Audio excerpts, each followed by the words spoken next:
Hey guys, we're back. This time we're going to be taking a look at GKR, which is Giant Killer Robot Heavy Hitters from Weta Workshop and Cryptozoic. And if you're not familiar with Weta Workshop, they're the guys who did all the special effects for Ghost in the Shell, Lord of the Rings, things like that. Made all those cool armor suits and practical things for it. So they designed a game based on giant mechs who are fighting over salvage rights to scrap metal, basically, in an abandoned city. They kind of turned it into a whole sport, and it's a really cool concept. It's a really cool game. Comes in a ginormous box here. You can't tell from videos and pictures how big it is, but for reference, this is actually something that goes with it, but we'll get to that later. But there's a can, which is the standard size of a can of soda, to give you a comparison of how absolutely massive this box is. It does not fit on my bookshelf, so I'm not sure what I'm going to do for storage. It even dwarfs the box for the League of Legends Mechs vs. Minions game. That one's a little bit longer on the length side, but width-wise, this comes to about here, I think. So it's about that. But yeah, this box is huge, and we're gonna get in there and show you everything that comes in. There was also a ton of Kickstarter exclusive stuff. I'm going to do a separate video for those so the people who buy this later on at retail know what they're going to get, and the Kickstarter stuff is going to have its own video, which goes with the Hapsy can there. So check out for that in another day or so. It should be up. But for now, this supports up to 4 players. They have a solo mode I haven't tried out yet. We played a couple 2-player games. I played one 4-player game. It's kind of hectic. Anyway, we're going to open this up, get in, and show you everything that's in this massive box.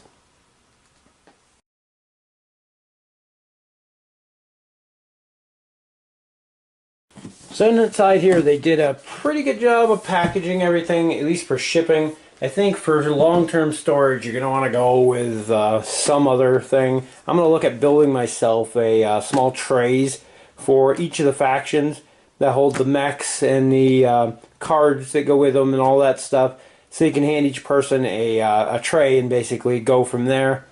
And I think that's going to work out good. There's plenty of room in here.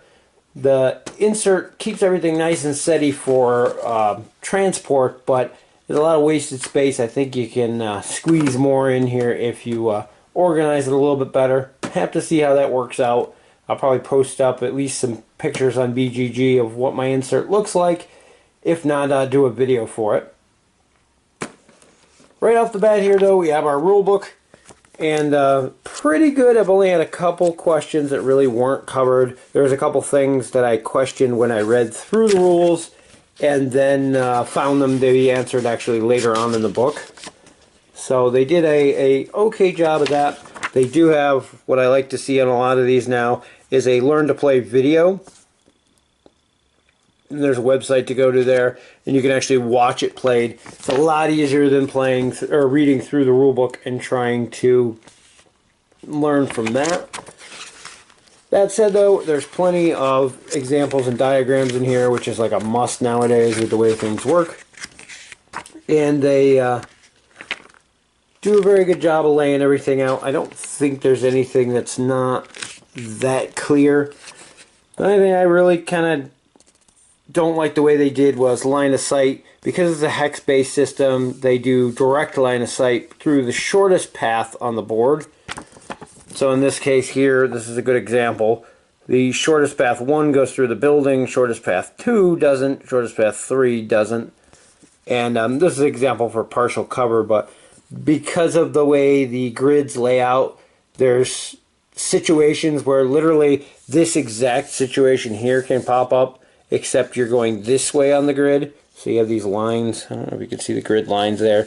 But someone standing here and someone standing there, that is not a blocked shot, even though there's a building in the way, just like there is going this way. It's really weird. I think we're just going to mostly play with actual line of sight rules. Seems to be easier and less confusing. Other than that, though, everything in there is pretty straightforward. They give you some examples for layouts of the board for different player counts in the back, which is kind of cool. And another thing on how to build your own maps at the end and keep them pretty balanced. The thing I wish they had was a cheat sheet. There is one like in the middle of the book somewhere. Would have been nice to be on the back page just for quick reference. We do get an advanced rule book. Once you've learned the basics of the game, you can go to the advanced rules, and there's a few interesting new things in here that can make the game a little more interesting. They do have that 2v2 variant in here, so it is an official variant. I just hadn't seen that, so that's interesting. And that's where the solo play rules are found as well. There we have our model tray. I'll go into these a little bit later. Plenty of people have done videos just on the models, so you can go check those out if you really want to see right into it. I will go over each one real quick. I'm not going to spend a lot of time on them. They are pretty cool models, and I think they could have been about half the size they are, and it probably would have saved a lot of space and a lot of cost in production. But they do look pretty cool. They're pre-painted, not to amazing standards, but to tabletop quality. They have some shading and some wash in there, as well as the decal stickers on them. But each one is unique, and like I said, we'll go over those a little bit more later on.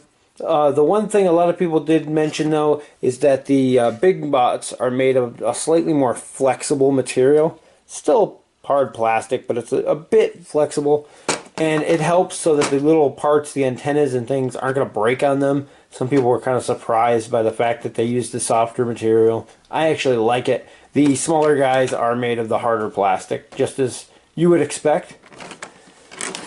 We'll take this aside for now. Next we have this box here. This has all of our little bits we'll get to in just a minute. I have opened this already. I punched a bunch of things out. I separated everything actually into little faction bags in preparation for making those trays, but this all comes in the bottom here. It's going to be your sheet. And like I said, I already punched them out.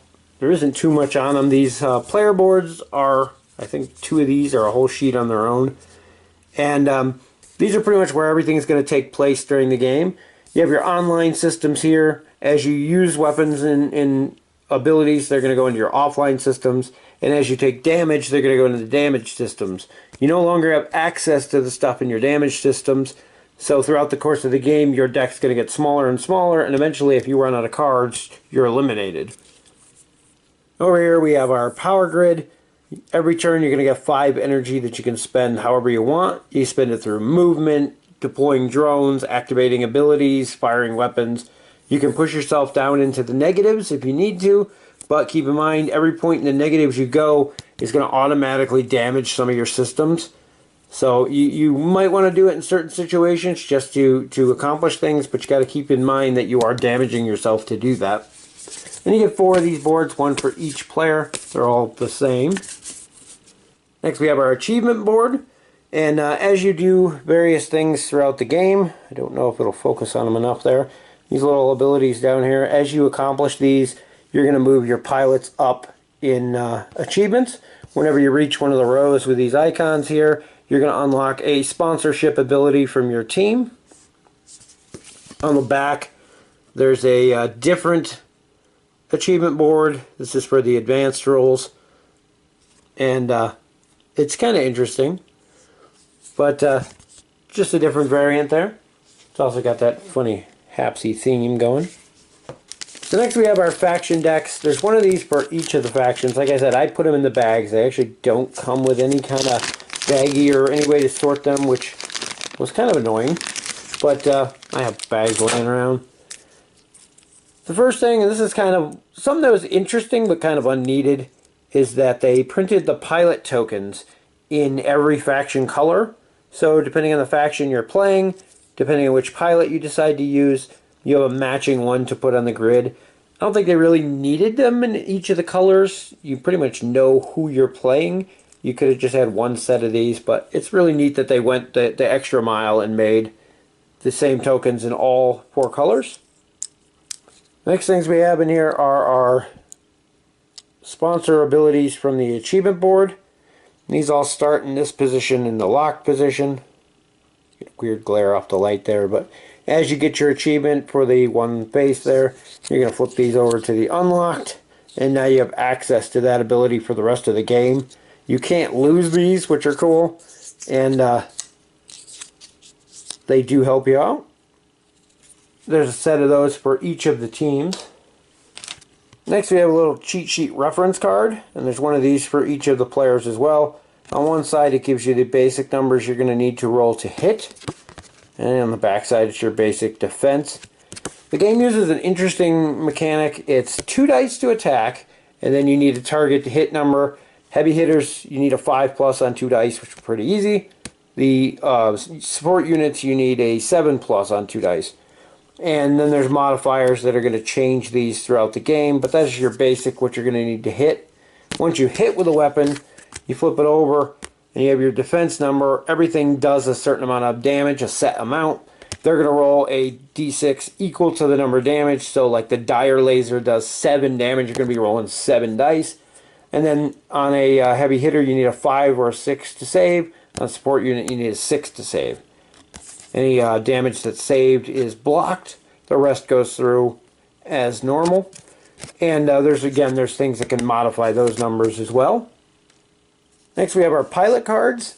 And again, they have these in each of the factions. These are just like the tokens. They've got the pilots' pictures on here.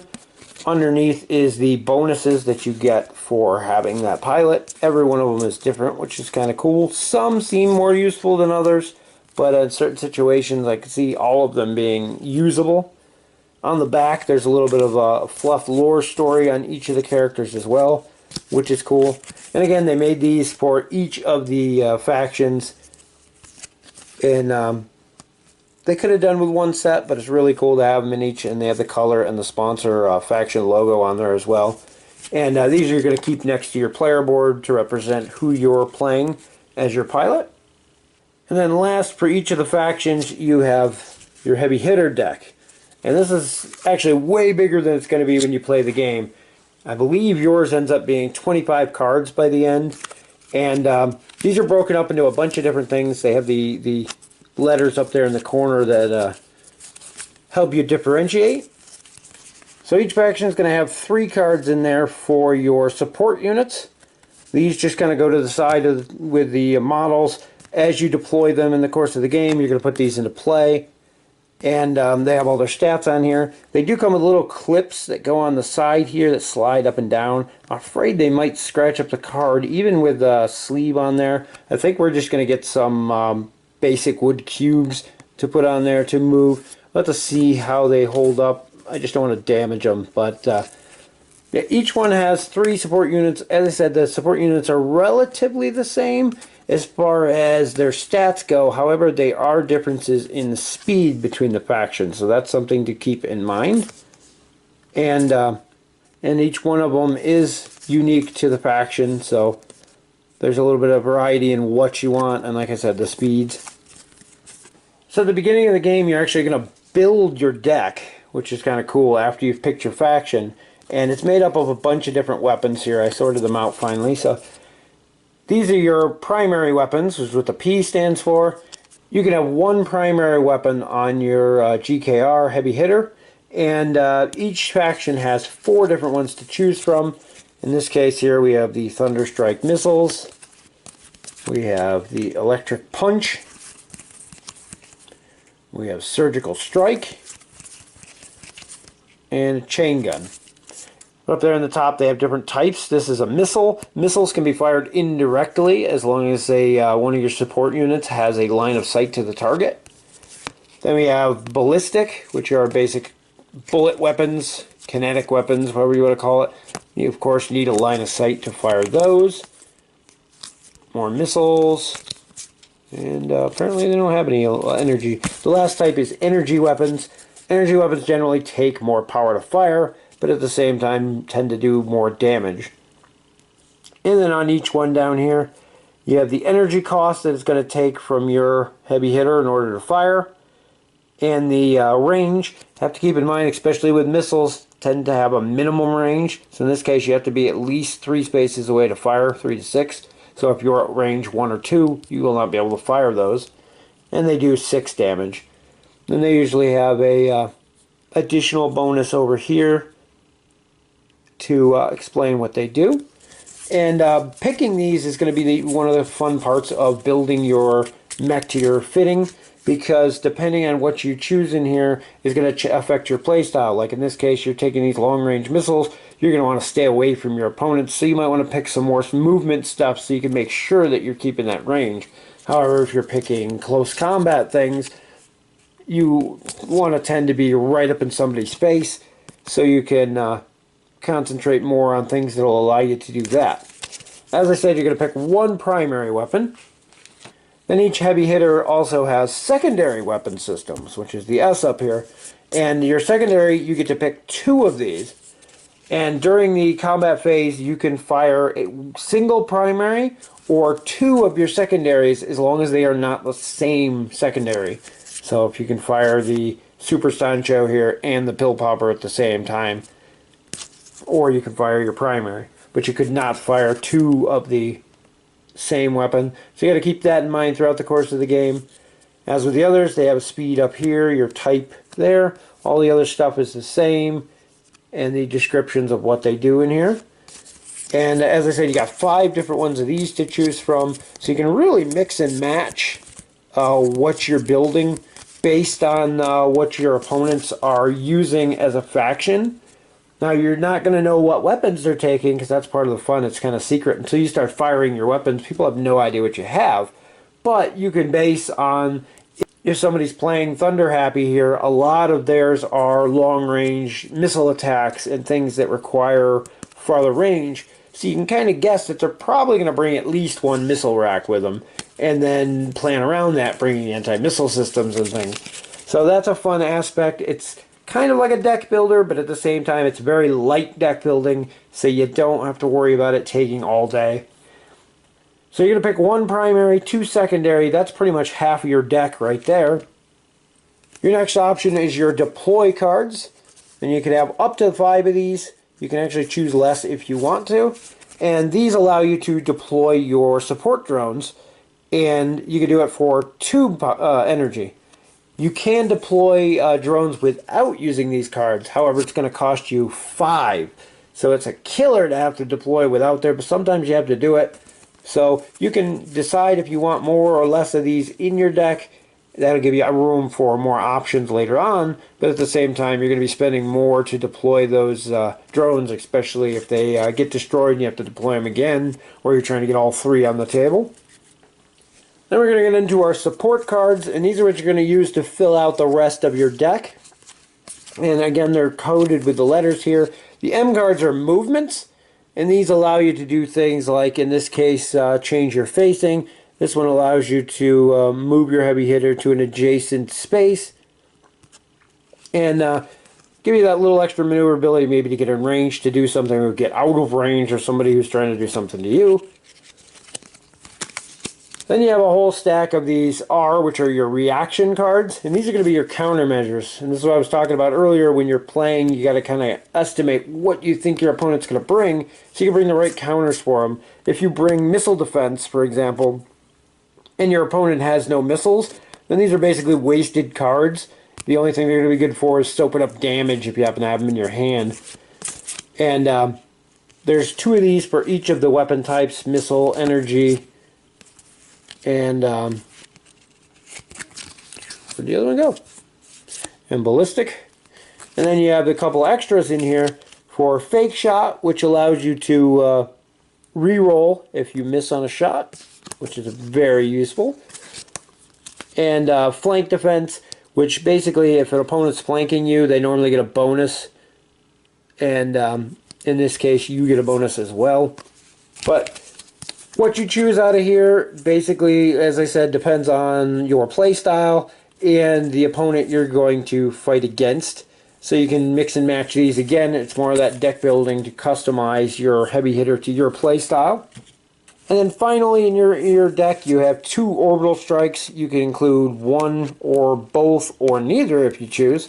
And these are a really powerful weapon, doesn't require line of sight, and has unlimited range. These are really powerful, but there's a trade-off on them in that normally when you fire a weapon it goes to that discard pile. When you fire an Orbital Strike they actually go to your damage pile, and they're basically one-use weapons. You can use your repair drone to get these back, but it's a risky maneuver it is a pretty powerful weapon, I will give it that, but these are, like I said, optional. You can decide if you want to include one or both, and just keep in mind that it's firing it damages yourself basically because you're destroying the card in the process. So that's a look at the whole stack of cards that you get to build your heavy hitter from. And I could go through all of them, but I think I'm going to do separate videos for each of the factions so we can go into a little more in depth about what their strengths and weaknesses are, what kinds of weapons each faction uses. But you have all of those components that I just went through for each of the factions. And everything is color-coded, which is awesome. And they even went with a orange and green instead of red and green, which a lot of people have colorblind issues. Red and green is one of the most common forms of color blindness, so it's nice to see the orange and green definitely stands out. Next thing we have in here is our sponsorship cards. And sponsor cards are great things. Whenever you tag a building in the game, the objective is to actually get enough tags on a building to demolish it. You demolish enough buildings, you win. Most people tend to go for the destroying the other players route, but both ways are fun. Every time you tag a building, you're going to get one of these cards, and they give you different one-use abilities that are pretty powerful, and you can accumulate more and more throughout the course of the game. I don't really want to go through it too in-depth, because these are one of those cool things that as you play through your first few games and you draw one and you get these cool sponsorship abilities, you're like, oh, that's really neat. And they all have these cute little flavor texts and things. Says the sponsor and things like that of what you're getting. And they always have the little fluff text on the bottom too. So they're neat little add-ons. There was a promo card, one of these I think too. But definitely an interesting aspect of the game, and they add a lot of fun to it as well. Next up in here we have our buildings. And these come in 3 different sizes. They're actually shipped flat like this. You actually fold them. They're pre-cut, pre-creased. You're going to fold these up along the edges, if I can get it to do it. It's hard to do on camera here. And in that white box we're going to get to here in just a second has the bases and caps to make the buildings. The cool part about them is they're all pre-done up like this. They have slogans and billboards on them, some damage in there as well. So they're all add a little bit of color to your games, not just bland gray. Like I said, these come in 3 different sizes. There's these short ones here, all the way up to the big skyscrapers. There we go. So you got 3 of the small ones here, 4 of the middle-sized ones, and 3 of the large ones in there. I'm probably going to keep my buildings assembled and put them in there. I took everything back apart here just for storage, but it's more convenient just to leave them put together, I think, than do that every time. As I said, I'm going to build an insert here. This is all we have in the bottom here is some cardboard spacers to keep everything in check. Our board here is ginormous to go with everything else in this game. It's very fitting for the game. And it's also double-sided, which is cool. It does fold in a weird way. You can tell by me folding it out here. On the right side, it lays pretty flat. I've had some games where I took them out of the box and they do not lay flat at all. You have your cityscape here. Now, from the pictures and probably from the camera here, it looks very hard to see the hexes. When you actually look at it up close, if I can see on camera there, there you go, you get a closer view. They're very easy to see on the board when you look at the board up close, but from a distance or on camera, it does look like they're hard to see. They're not. So don't be put off by that. And then on the flip side, there is a different map for play with the advanced rules. and it's got slightly different rules that go with it. That's also a really cool addition to the game, adds more variety, more replayability. But just for size comparison here, the map folds out to about a 2 by 3 foot, I would say. I didn't measure it exactly, I'm basing it off the size of my table here. And pretty good size. I don't think you're going to need anything bigger than that. It is a light skirmish type game, so it's more than enough for what it is. And on to our last bit here is the white box. And this has all sorts of stuff in here. It's going to make a mess. Dumping it out. And this is one of those things that's probably going to bug people because anybody who has OCD, it's a minor pet peeve here. We have our building bases, and they fit right on the hexes on the board. And these have rubble underneath because what it is, you're going to build your building on top of here. As the building gets tagged, once you get 4 tags from one player on there, the building collapses and you put the player's color on here to mark that they are the ones that knocked down that building. The interesting thing is you start getting these piles of rubble on the battlefield by the end, and where you used to have cover because you had a building in the way, now all of a sudden there's an open alley. So you need to keep that in mind as the battlefield changes throughout the course of the game. Adds a very interesting aspect to the game. And there's one of our assembled buildings. And as you can see here, the one thing that I was talking about is kind of a pet peeve issue for anybody who has OCD. They're going to find this crazy and annoying, but for some reason the bases and the caps are molded out of different colored plastic. It already drives me nuts, and I'm not even that OCD, at least I don't think I am. The one issue I do have with the buildings, though, is that they just kind of sit together. So once you get them put together, you can...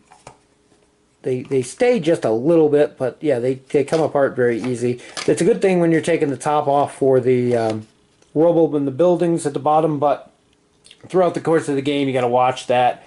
They could probably glue the top, or at least get them to fit slightly better in the top, but you want those bases removable so that you can get to the rubble in the building's base for when they're destroyed. One thing to keep in mind too, I was just slapping mine together quick here for the video, is that there is an orientation to the buildings so that the tops here should match the bases. Like in that case, that one does not. And that way these slots line up with the flat sides of the bases. That way when you have them on the board, there's a direct line to tag the building from the adjacent hex. And I haven't really noticed it an issue, but some people complain that there is a gap along the seam where the buildings are. If you get them snapped together right, it isn't too bad, but especially on the taller ones, you can get a little bit of a gap there in the middle. A little piece of tape on the inside will probably take care of that, and won't affect gameplay too much. So also in our box, we have the little clips here. These are the ones that go on the sides of the support unit cards to mark their hit points and slide up and down. I'm going to try it with sleeves on there. I would be really afraid to try using these without sleeves on the cards, though. As I said, we're probably going to go to just cubes to mark those hit points. And we have these tiny little lightning bolt markers, and these are what are going to go on your player boards to mark your energy, and they slide up and down. They're a little stiff the first time you use them, but not too bad. They don't slide too freely, though. It takes a little bit of working. I've actually been using the Kickstarter exclusive boards, which I'm going to go over in a different video, so I haven't broken these in too much, but they do tend to slide easier after a couple uses.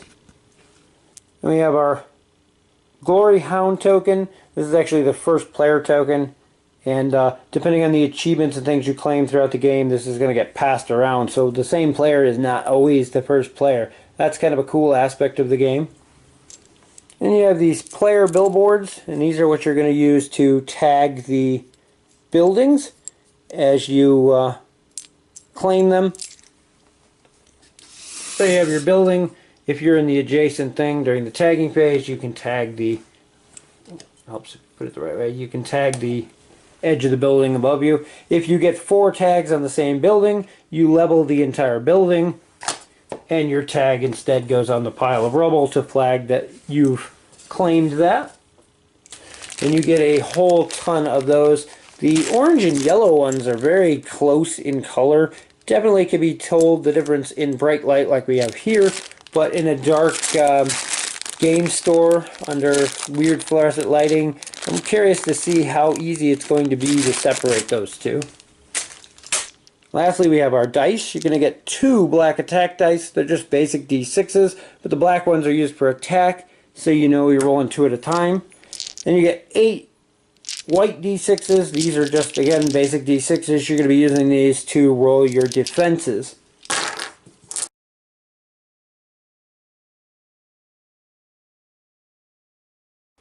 For each of these giant heavy hitters, this one, they have their faction logo on the base there too. This one is King Wolf. You're going to have 3 support units that you can use. One of them is an assault unit with a cannon. One of them is a repair unit. And then one is a recon unit. And although the models are different for each of the factions, the recon unit always flies. In this case, it's like a little jetpack drone. He's got legs, but he's flying. The repair drone always has 2 feet, and the assault drones always have 4 feet. So it's easy to tell them apart even if you don't know which is which. I guess the one exception to that would be this one, which does not have feet. It has wheels, but it does have 4, so it fits in. And then all of the sculpts are unique too, which is amazing on that. There's so many videos already out there though about all the models. I'm not going to go into huge depth on each of them. I'll show them quick and move on. The one thing that was disappointing on them is they were going to do a wash, and it shows up better on some than the others. The support units aren't painted. They just have this wash that kind of darkens in the crevices. Some it shows up pretty good, like he's not too bad. But some of the other ones, you can barely even tell they did it. Other than that, though, I have no complaints about them. Next we have our Thunder Happy. These are pretty cool. I already showed his assault with the wheels. These have names too. I don't know them off the top of my head yet. And there's his repair.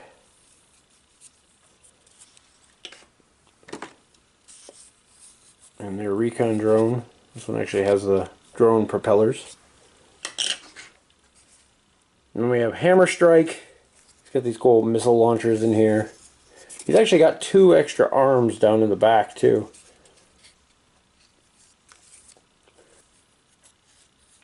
The Hammer Strike Assault. The Repair. He's got the forearm thing going too.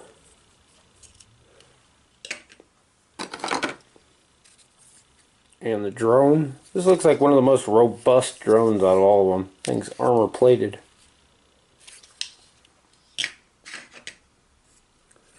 And last we have Diamondback.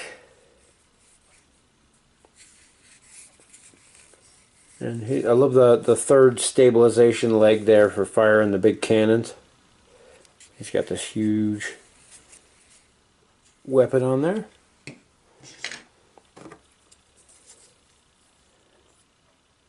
And then his assault. These things beg to be painted up, or at least decals on them. They did sell sticker sheets that you could get to put decals on them. I did not get those though. There's our Recon, or no, that's the Repair, sorry. And then Recon. And unfortunately on the one here, the Hello Recon, you can see there the blades are kind of warped. And I guess that's a common problem with them. Gonna see if I can't use the old heat it up with a hairdryer and run on some cold water trick to straighten those out, but I can live with it. Maybe it's battle damage.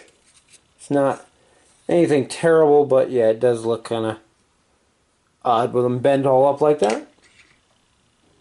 And that is a look at everything that comes in the box for Heavy Hitters. Can't even get it all in frame there. Gotta zoom out just a bit. You can see all the buildings in the back, all the mechs in there, and everything.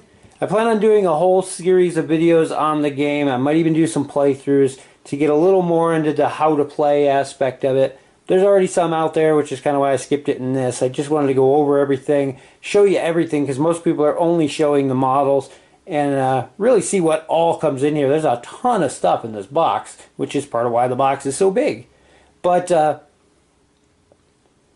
the game itself is great from what I've played so far. I can't wait to get some more in there. It's been different every time I've played, which is nice. Being able to customize the decks based on playstyle makes a huge difference. The different sponsor cards that come up change things, as well as the actual battlefield you play on. One of the things I mentioned earlier that's really cool is as you're taking down the buildings go away. Suddenly places that used to be cover are now open in line of sight, and you have to keep that in mind as well. The drone, the Recon drones are flying. They can fly over the buildings, especially when you're playing against somebody who's using missiles. They can fly over there, spot your guys, then they can be a target of a missile attack that you didn't see coming. So there's a lot of strategy in placing your guys, maneuvering, making sure your GKR's heavy hitter is facing in the right direction, because you do have a front and a rear arc. People can get behind you and flank you. The little guys don't have that problem, but that's something to keep in mind as well. Just overall, a lot of cool stuff. A really cool game. It looks great on the table, and anytime you're playing it, people are going to come over and want to take a look and find out more about it, because it just looks so awesome. As I said, little minor complaints are the base and top of the towers being different colors. That's easily remedied with a touch of paint. Even if you're not into that so much as some gray paint, and just touch them with some spray. The washes on the little guys aren't the greatest in the world, but they're playable the way they are. I'm not a huge thing on models. I don't mind playing with unpainted minis. So the paint jobs on the big ones, while not going to win any awards, are good enough. And the optional extra rules in the advanced book are really cool. And I am curious to see the orange and yellow tags under different lighting to see if they become a problem. They haven't been yet. It's just every now and then they look really close together, and I guess it's just, like I said, a trick of the lighting. And some game stores have that dark fluorescent lighting, so it's curious to see how that's going to turn out. Anyway, stay tuned for more videos on GKR. I'm going to go through each of the factions in more depth and talk about the weapon systems they have available and what their strengths and weaknesses are. I'm going to go through the Kickstarter exclusive box as well as the Wasteland expansion in future videos. And if it's something you look like you might be interested in, definitely check those out. I highly recommend the game to anybody who's interested in mechs. I was a big Battletech fan. I was a huge Mech Warrior fan, as pretty much most of you probably know. I talk about it a lot, but it has that feel to it. I really like that aspect, as well as the sport arena, kind of arena combat type thing. You know, the sponsorships and things like that that really just added flavor to the game. I do think the one problem I see, especially in larger player counts, is that the going for the buildings is a alternate win objective. I don't see many people in a 4-player game taking the time to go for the buildings. You're going to tag a few to get the sponsorship cards, but your main objective is going to be to knock other people out. And well, that's okay. It just kind of takes away from that aspect. In a smaller game, you have more chances to do it, although you also only have one target, so it's kind of a trade-off there as well. I do like the fact that while being a player elimination, if you kill someone, it actually ends the game in this unless you're playing by the optional rules to go to last man standing. So if one person gets knocked out, they're not sitting out for an hour or two, waiting for the game to continue and finish. If you get knocked out, that ends the game, and you tally up points from there to see who the winner is. You reset, rebuild your deck, play another game. It does take a little bit of setup, putting the buildings together if you don't have them pre-built, and building your mechs out of the cards. I plan on using my Kickstarter box to keep the buildings permanently assembled. I'm actually going to look at gluing them to the tops just so they're done. And then all you got to do is the deck customization, which really isn't that bad.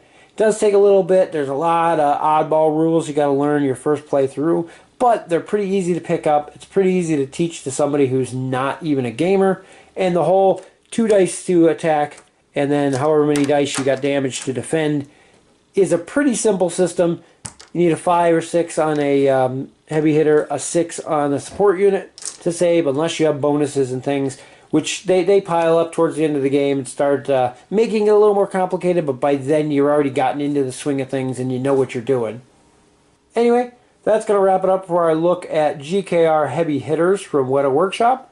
Hope you enjoyed the video. As always, thanks for watching, and we'll see you in the next video.